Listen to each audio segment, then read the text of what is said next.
अस्सलाम वालेकुम। आप सब लोग कैसे हैं? उम्मीद है सब अच्छे होंगे। इस वीडियो में से 12 यूनिक सेंटेंस है जिसके हम ट्रांसलेशन सीखने वाले हैं। जैसे कि उसे हरी सब्जियों से चिढ़ है, ढंग से सोच लो इस बारे में, यहाँ के मौसम का कुछ नहीं पता यानी कि कब बदल जाए हमें इसका पता नहीं है, उसके नसीब में मुश्किलात से नहीं लिखा है। इस तरह के जो यूनिक सेंटेंसेज हैं हम अक्सर अपने डेली यूज़ में बोलते तो हैं, लेकिन इनकी ट्रांसलेशन कैसे करें, इसको इंग्लिश में किस तरह से बनाएं, तो ये हम कंफ्यूज हो जाते हैं क्योंकि ये वर्ड टू वर्ड कभी भी नहीं बनते, बल्कि इनके लिए कुछ फ्रेजेस का, इडियम्स का यूज़ करके इनको बनाना होता है। तो देखें किस तरह से बनेंगे, एक एक करके देख लेते हैं। फर्स्ट देखें, ढंग से सोच लो इस बारे में।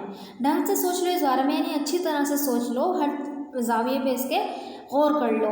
तो बनेगा think it through.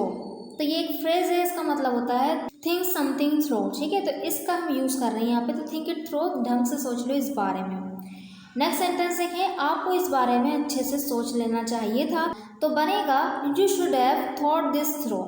You should have thought this through. तो थिंक की थर्ड फॉर्म यहाँ पे यूज़ हुई है थॉट, क्योंकि शुड हैव जो है पास्ट के लिए यूज़ हुआ। तो you should have thought this through. Next sentence देखें, यहाँ के मौसम का कुछ नहीं पता।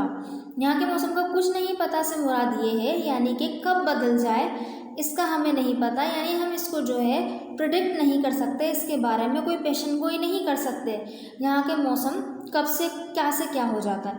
तो इसके लिए हम वर्ड यूज़ करेंगे फिकल। फिकल का मतलब होता है कि यानी कि आप जिसका एक्सपेक्ट नहीं कर सकते, जिसको प्रिडिक्ट नहीं कर सकते कि वो चीज़ जो है किस तरह से बदल सकती है, उसका अंदाज़ा नहीं लगा सकते, तो वहाँ पे हम फिकल बोलेंगे। The weather here is fickle, या बोल सकते हैं the weather here is unpredictable. ठीक है, तो अनप्रिडिक्टेबल भी बोल सकते हैं और फिकल भी बोल सकते हैं। नेक्स्ट सेंटेंस देखें, बाकी अपडेट्स के लिए हमारे व्हाट्सएप चैनल को भी ज्वाइन कर लीजिएगा। इसका लिंक आपको कमेंट बॉक्स और डिस्क्रिप्शन बॉक्स दोनों में मिल जाएगा। अवाम का कुछ नहीं पता यानी अवाम किस तरह से रिएक्ट कर जाए, कब प्रिडिक्टेबल है, कब किस तरह से रिएक्ट कर जाए, छोटे से छोटे मामले को बड़ा बना दे या बड़े से बड़े मामले को वो छोटा बना दे, उसके लिए कोई अहमियत ही ना रखे। ये बन जाएगा the public is fickle. The public is fickle, या बोल सकते हैं द पब्लिक इज़ अनप्रिडिक्टेबल। ठीक है, नेक्स्ट सेंटेंस देखें, वो पूरे दिन खाना ठूसती रहती है। वो पूरे दिन खाना ठूसती रहती है, खाती रहती है, तो यानी ज़रूरत से ज़्यादा खाना, तो हम बोलते हैं ना गुस्से में, वो पूरे दिन खाना ठूसती रहती है। तो बनेगा she keeps gorging on the food whole day. The whole day का यूज़ किया हमने पूरे दिन के लिए। नेक्स्ट सेंटेंस देखें, बनो मत जैसे आपको सब पता हो। ऐसा है ना जैसे कि बहुत ज़्यादा कोई इस तरह का बंदा बन रहा होता है जैसे उसे बहुत ही ज़्यादा नॉलेज है, हर चीज़ के बारे में उसे ही पता है, तो उसको हम बोलें जैसे बनो मत जैसे आपको सब पता है। तो बनेगा don't be such a know it all. तो नो इट ऑल जो है एक एडजेक्टिव है, इसका मतलब होता है ऐसा बंदा जिसको सब पता हो, इस तरह का सेंस है। तो यानी उस किस्म के इंसान मत बनो जिसको सब पता होता है। तो don't be such a know it all, या बोल सकते हैं don't act like a know it all. ठीक है, don't act like a know it all. Next sentence देखते हैं, पता नहीं वो एकदम कहाँ से आ गया। पता नहीं वो एकदम कहाँ से आ गया, या पता नहीं कहाँ से वो आ गया, इस तरह का सेंस है, एकदम से वो निकल आया। तो बनेगा he appeared out of thin air. ठीक है, यानी पता भी नहीं चला वो कहाँ से आ गया एकदम से, तो he appeared out of thin air. तो ये यूज़ कर सकते हैं आउट ऑफ थिन एयर, या आप ये यूज़ कर सकते हैं आउट ऑफ नो वेयर का। तो he came out of nowhere, he came out of nowhere. ठीक है, नेक्स्ट सेंटेंस देखते हैं, कहाँ धक्के खा रहे हो। कहाँ धक्के खा रहे हो यानी कि कहाँ घूमते फिर रहे हो तुम। तो बन जाएगा where are you knocking around.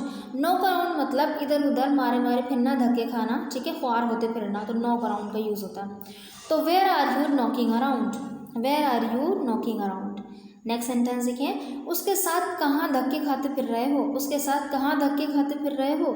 तो बनेगा where are you knocking around with him. Where are you knocking around with him. Okay, एक और सेंटेंस देखते हैं, उसके नसीब में मुश्किलात सहना ही लिखा है।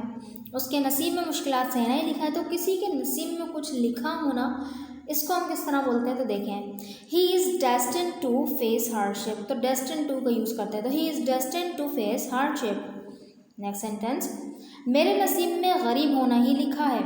मेरे नसीब में गरीब होना ही लिखा है। तो बनेगा I am destined to be poor. I am destined to be poor. ठीक है, तो नेक्स्ट सेंटेंस देखते हैं, जैसे उसे हरी सब्जियों से चिढ़ है, किसी चीज़ से चिढ़ होना। उसे हरी सब्जियों से चिढ़ है तो बनेगा he has an aversion to green vegetable. तो किसी चीज़ से एवर्जन होना मीन चिढ़ होना, तो हैव एन एवर्जन का यूज़ करता है। तो he has an aversion to green vegetables. I hope कि आपको ये सारे सेंटेंसेस समझ में आए होंगे। अगर आपको वीडियो अच्छी लगे तो चैनल को ज़रूर सब्सक्राइब भी कर दीजिएगा, वीडियो को लाइक भी कर दीजिएगा। हमारे स्पोकन क्लब को आप स्पीकिंग प्रैक्टिस के लिए ज्वाइन कर सकते हैं, जहाँ पे आपको एक पार्टनर प्रोवाइड कर दिया जाता है जिसके साथ आप स्पीकिंग की प्रैक्टिस कर सकते हैं। टाइमिंग रात की है 10 से 11 की। अगर आप ज्वाइन करना चाहें तो इस व्हाट्सएप नंबर पर मुझे ज़रूर कांटेक्ट कर लीजिएगा। Thank you so much.